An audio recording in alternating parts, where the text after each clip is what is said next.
Yo, what's up everyone, CyFy here, and in this video, we'll be going over the top 5 things you need to do at level 50 in Lost Ark. Let's go! Lost Ark features a lot of in-game content which might feel overwhelming at first. And that's why in this list, we'll highlight some important in-game mechanics that will make your journey a lot easier to navigate. Now, I know we can't get to all the features in the top 5, so be sure to drop a comment with what you think should be on this list. But with that being said, let's jump in. Number 5, equip your awakening ability.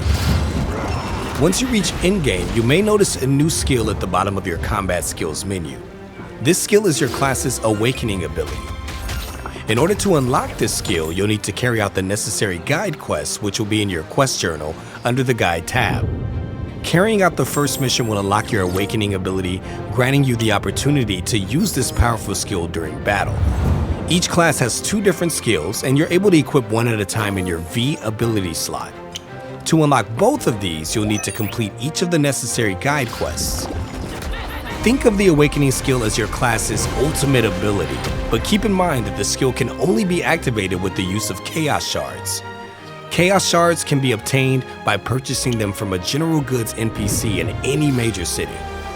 This skill is well worth completing the side quests to unlock and will help tremendously during the challenging content you'll begin to face it in-game.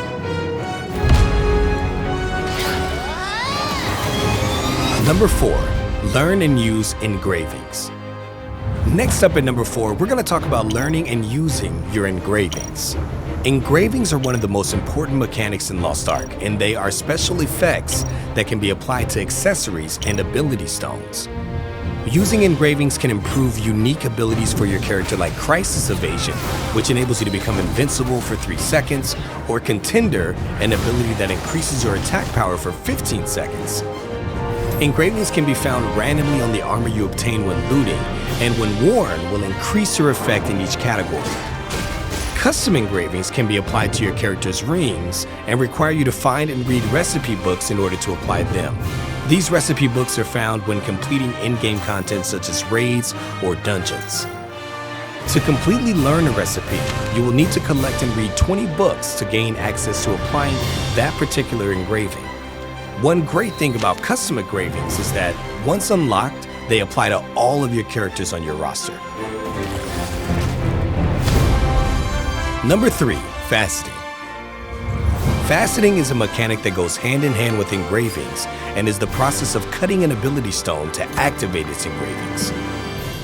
Ability stones are a resource that can be equipped to your character and will supplement your weapons and armor.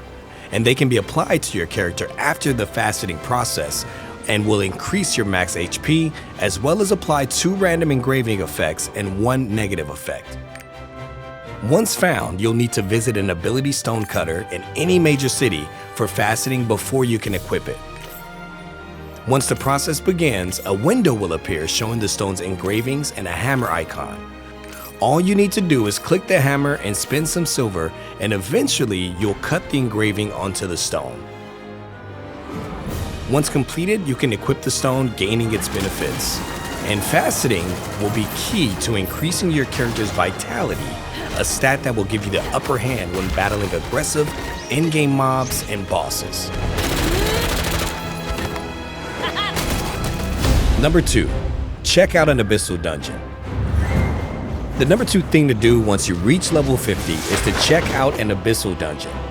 Abyssal dungeons are extremely challenging in-game content that rewards you with high-value items like legendary engraving recipes, cards, even gold and materials you use to craft high-level gear. There are also restrictions that apply which limit changing gear or skills, using certain battle items, even using potions. Because you'll only be able to enter a specified number of times each week, and you have to compete with a full party, be sure to prepare accordingly before you jump in.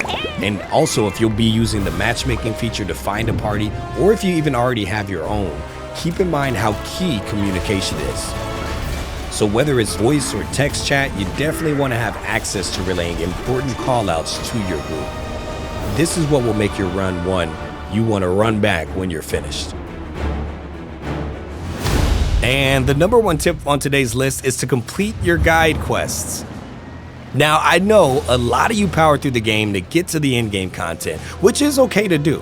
However, by doing this, you skip a lot of side quests that are designed to help you build your knowledge in all the areas we've talked about today. If you do decide to push through to level 50, be sure to take a look inside your quest journal, click the tab for guide, and complete these quests. Under the guide tab, you'll find quests that teach you systems like faceting, engraving, honing. There's even a quest available when you start playing that gives you a free pet. Guide quests take the stress off of reaching level 50 and being thrown into a ton of new content. So next time you're on and you're unsure of how something works, check out your quest journal to see if there's a quest line for it. And there it is, y'all. I hope that y'all enjoyed this list, but I also know that Lost Ark has a ton of content to offer, especially at endgame. So I know I missed something. But be sure to drop your comment for what you think is a great tip for things to do at level 50.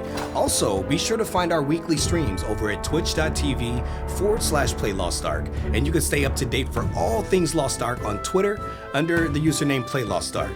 For now, my name is CyFy, and from everyone here at Amazon Games, stay safe, have fun, and keep gaming. Peace.